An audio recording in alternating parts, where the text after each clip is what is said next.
Welcome back to Unmute Yourself. I'm your host, Jennifer Carter, and this podcast is about lifting the curtain on leadership, purpose, and the real stories behind women who dared to do things differently. We'll talk about how they found their path, the struggles along the way, and how they built something that truly matters. Now, these are normal people doing extraordinary things because I want you to know you are extraordinary too. My guest today is Lila Fox, a travel consultant, writer, photographer, and deep thinker whose work sits at the intersection of curiosity, intention, and restraint in a world that constantly pushes for more. Doesn't that just sound cool? Like, do you just want to hang out with Lila? Okay.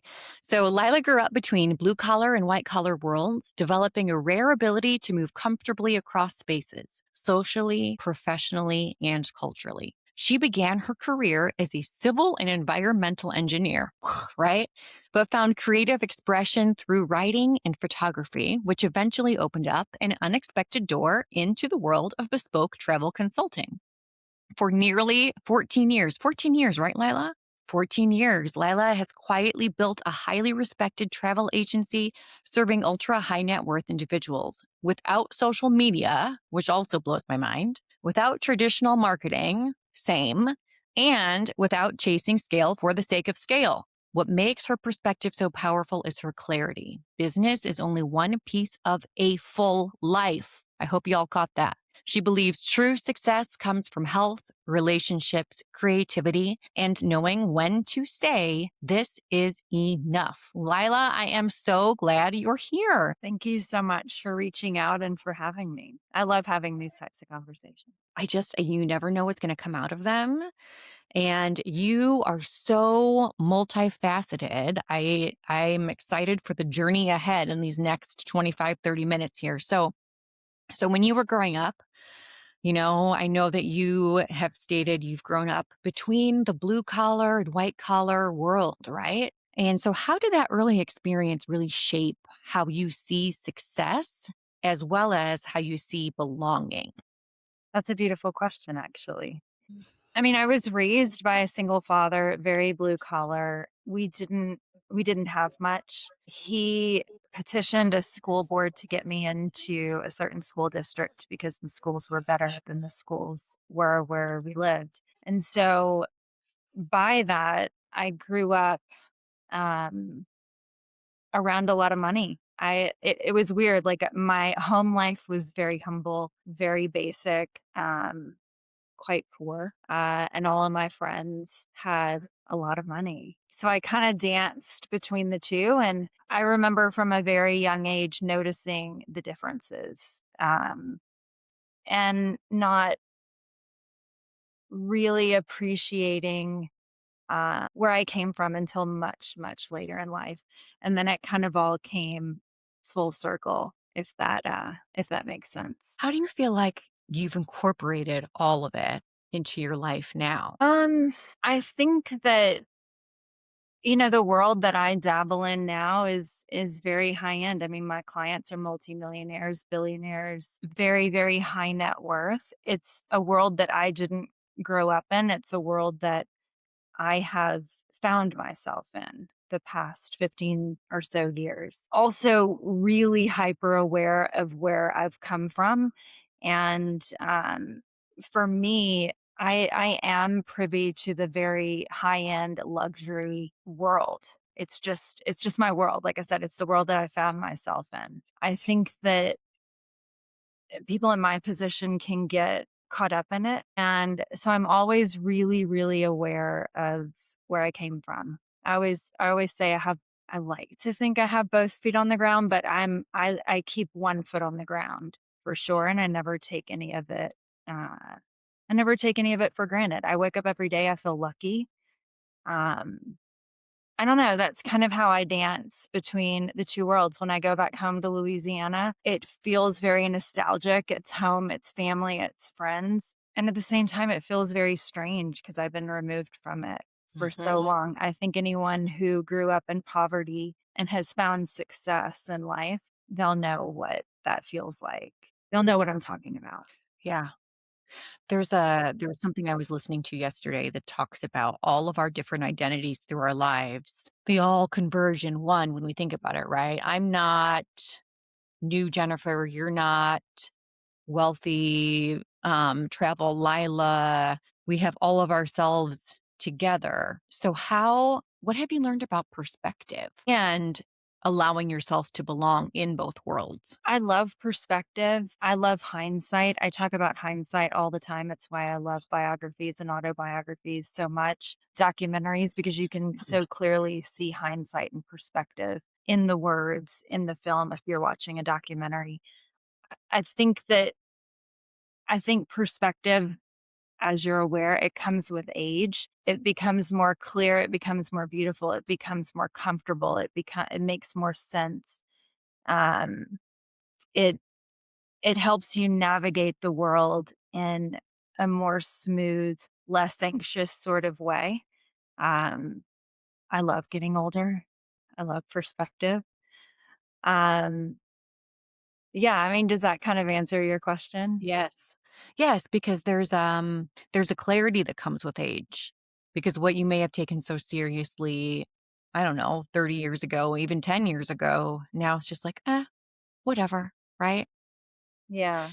Yeah, and what's also I find really interesting about you is that you started your career in engineering Mhm.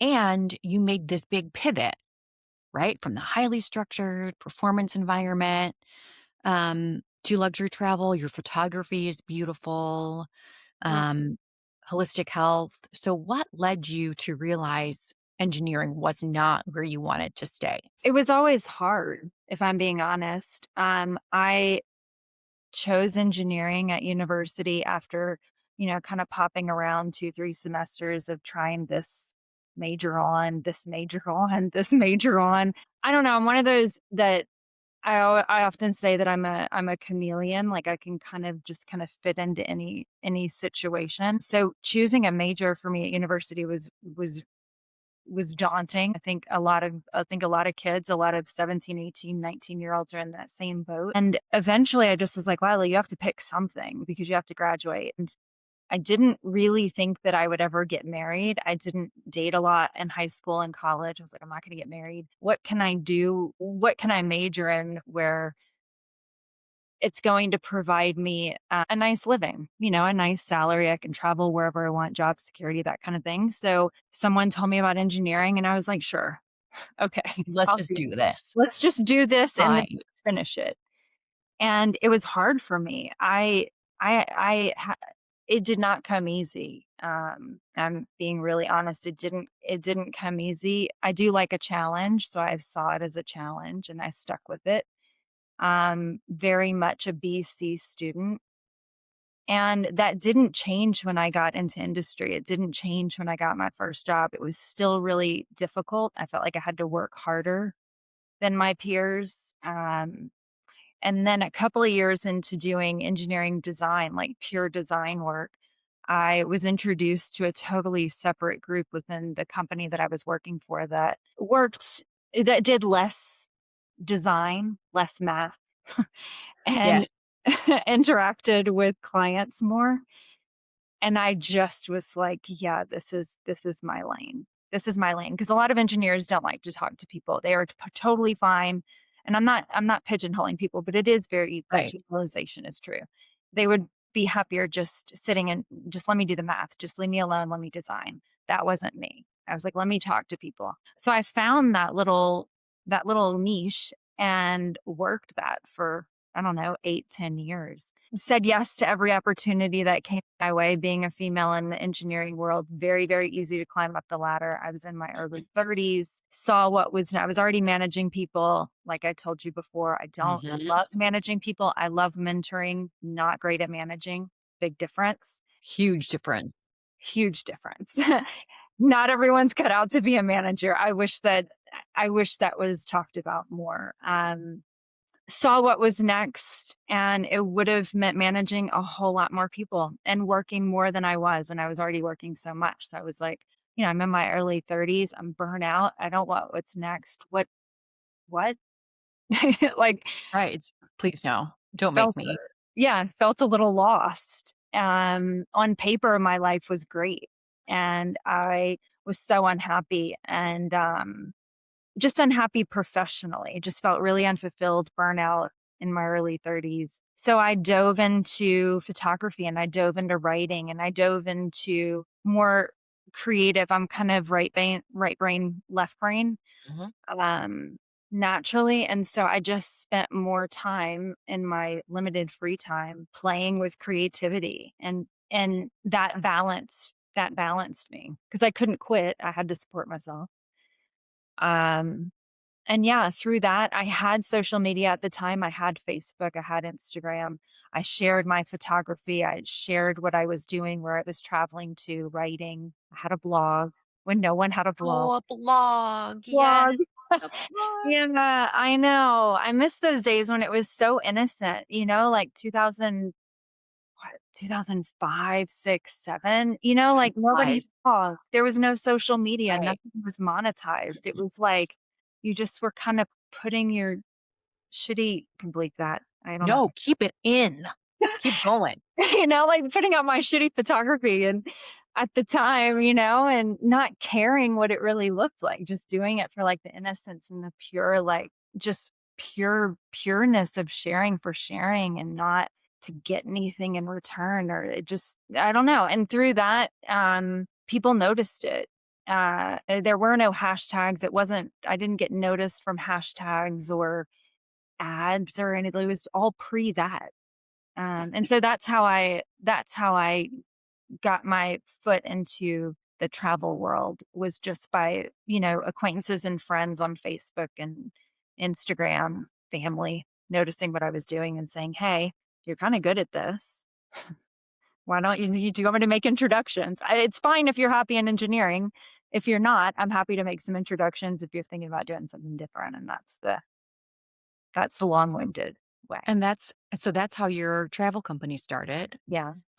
What strikes me about what you said was when you're talking about your engineering career, you sounded like, "Oh, I have to pick something. I have to make money. This is forced." But when you're talking about your travel experience in your photography, it sounds like just free flowing, and it sounds like you have such certainty that that's where you belonged. Like, were you ever scared that it wouldn't work? No, no, and I'm naturally quite risk averse. I like a sure bet on anything. I love control. I don't like a lot of risk, and I like a sure bet in my personal life and my professional life. At the time, I was married, and my husband at the time said, "You're take a break. Like, you're a burnout. Take a break. See if this travel thing can work. I got you." And,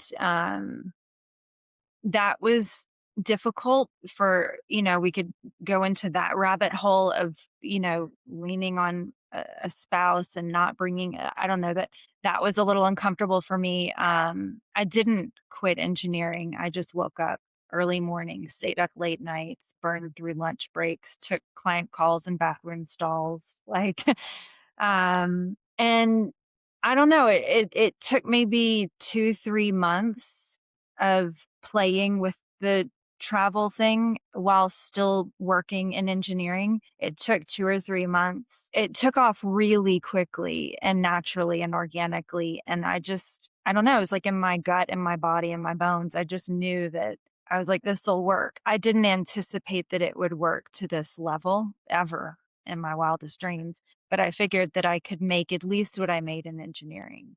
Um, yeah, that's one of the few areas where I was like, "Yeah, this is gonna work," and just took a risk, took a chance. In the early days, I hear people, "Oh, I want this position. I want to have this title." And I hear, "I would love to do this career or my own business on the side, but I don't know if it'll ever work. And how do I grow? How do I do this?" So I'm curious from your perspective, when you were in those early stages, what were you setting out to create? What was your intention? Think back. I don't really know because I didn't have a role model. I didn't have something that I could see that looked like what I had in mind. I just was like, if there's a way that I can arrange travel for people and incorporate photography like my photography to inspire people and write about it. I don't kn I To be honest with you, I don't know. I didn't have like I said, I didn't have a company or a woman or a man, or I didn't have anything to look at and say, "That's what I wanna do," ish. I I didn't have that. It was like I was kinda making it up. I was just kinda making it up, and that was super fun, to be honest with you. Just It Yeah, it really sounds like because there wasn't the role model or "This is what my business is gonna look like, and this is why." It Mhm. really sounds like you were free to be yourself and to grow it however works for you or worked for you. Yeah. Yeah, there wasn't a role model. I mean, I partnered with a very small high-end travel agency up in Manhattan, just to get my feet under me, just to kinda learn the ropes, meet people, that kinda thing. So, I saw that. I did see that, but that was very New York. That was very Manhattan. Yeah.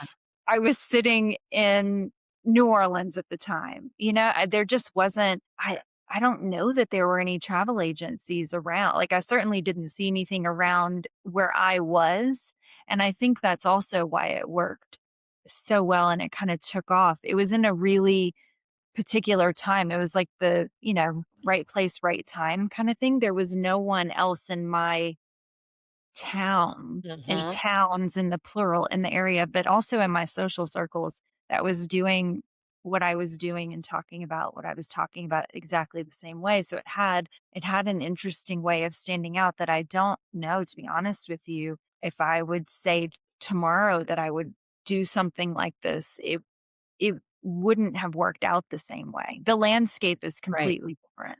Right. And you got to sit in your creativity and your whole self. I know that you have also talked about how business reflects your physical and emotional health. Mhm. What does that look like in real life for you? I mean, just by nature of living in 2026, Yeah, here we are. Here we are. here we are. In America, in the West, in the world, like, there are so few places left in the world where the people aren't impacted by daily stress like we are. Whether you're owning and running a business or you're not, or you're working in someone else's business, Mhm. there's still stress that comes along with it. I think when you own a company, my situation is a little different. I own the agency, but I'm also the only person in the agency, and that Right. was by choice. Again, it goes back to managing people, didn't wanna do it. So, in some cases in my situation, I had the opportunity 5, 6 years ago, the company was growing, growing, growing, and it was kinda textbook. It's kinda like what every entrepreneur would want. Um And I could have said, "Okay, yeah, I'm gonna ride this thing, and I'm gonna grow as big as can be, with no limits to it." Um, for me, the way that I'm wired and what I every day, I like to sleep. Um, I think that sleep's incredibly Oh my important. gosh.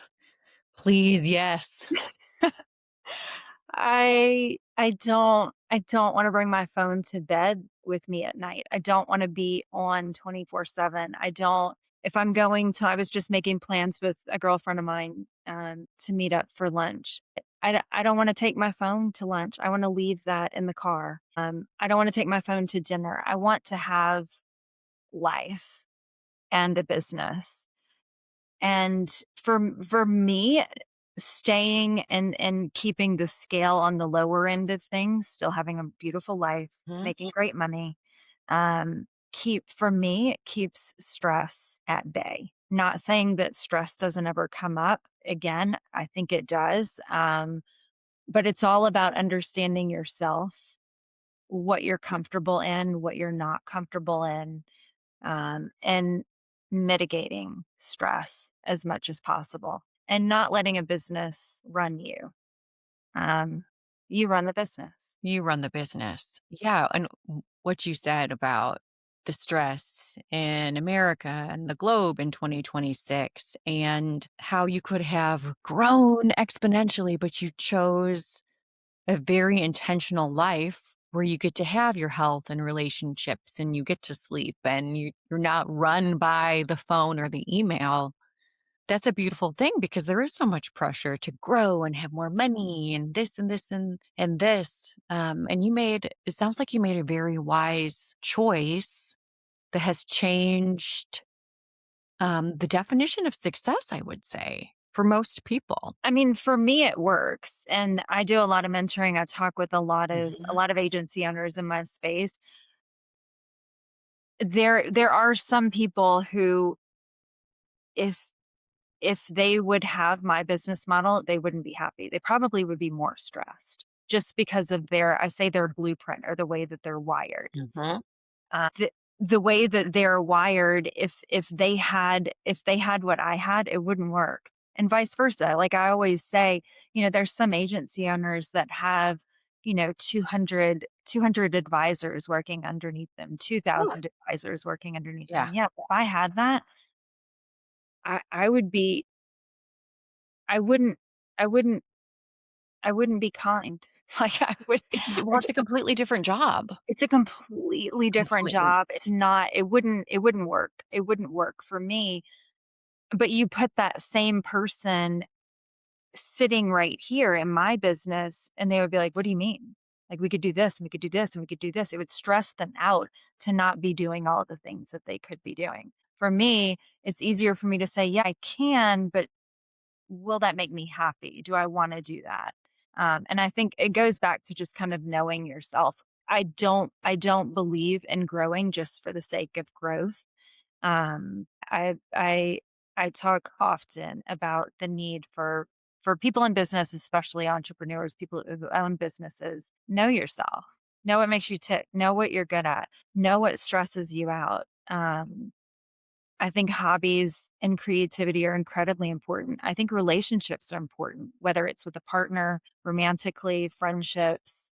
Um, Exercise is so important. Sleep is so important. Like, there's all these things that are like important, Right. And if you're not doing them, I don't think that you're going to be at your best. That's my experience and my opinion. Yeah, it sounds like you've really curated a full and balanced life. Try to. I love I it. try to. It's every I day. Think about it every Yeah. day. Well, I have to tell you, time flies. Yeah. So it is now time for a few quick fire questions. Mm. Oh, how fun. Okay, so just answer with the first thing that comes to mind. Okay. What's a bold idea you've had recently that scares you just enough to try it? I'm taking a commercial photography class to see if I can get my photography more into commercial space working with hospitality brands. Exciting. I love We'll this. see. We'll see. Yes, good for you. Okay. If you could unmute one topic people aren't talking about enough, what would it be? Oh, Lord. I mean, immediately GLP-1s come to mind. Don't Oh, judge me. I'm not judging anybody. They come to mind. But concurrently, AI. And I think that the more that AI advances, the more that um, human connection, communication is going to become more valuable, more sought after, more paid for. mm, love that. I love that perspective.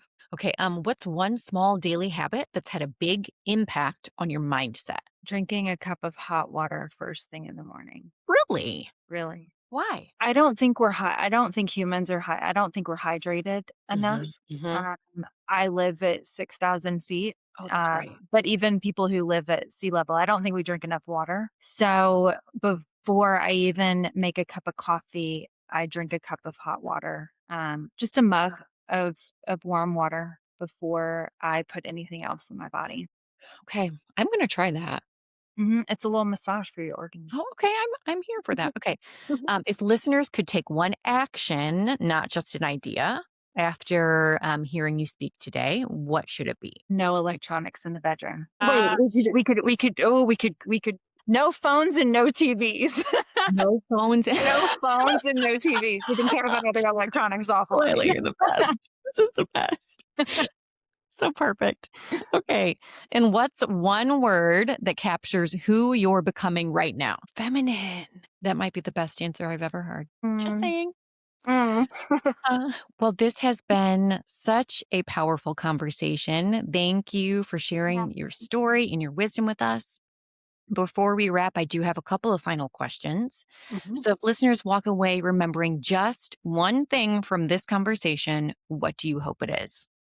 With one thing from this conversation, Hmm. success is individual. Don't look around at what other people are doing. You can look around, but put your head back down real quick. Look within. So centered. Don't you all just want to be like Lila? I'm looking around. I'm going to be myself, Lila, because of what you just said. But I'm like, oh, that's impressive. Okay, and on a more personal note, what has it meant for you to share your story here on Unmute Yourself today? I like being able to give permission to people to think about what they're really good at and what makes them tick and what they're not really good at and what doesn't make them tick and creating business and life around that. It's not one note. It's not one lane. It's not one note. Right. Beautiful. Well, how can listeners connect with you and follow your work? Me. Text you. All We right. will text you. We will text you. I mean, Well, I have LinkedIn. I do have LinkedIn. That's like the only social media platform that I have, and I post about once a week, every other week, on my website. Yeah. and what Old is your website? Pardon? What is your website? I know. I had Don't to you think really about it because I haven't been on it, so I I'm know. You're like, what? Yeah, I terrible. have to think What's about that my say? Instagram handle all the time. I'm like, what? Yeah. How? I Yeah. know. Well, Mhm. thank you Yeah, thank you. so Thank you. much for sharing your Thank you. story and your wisdom. It was absolutely beautiful. Nice little grounding, centered moment for y'all today. Mhm. And to everyone listening, just thank you so much for tuning in.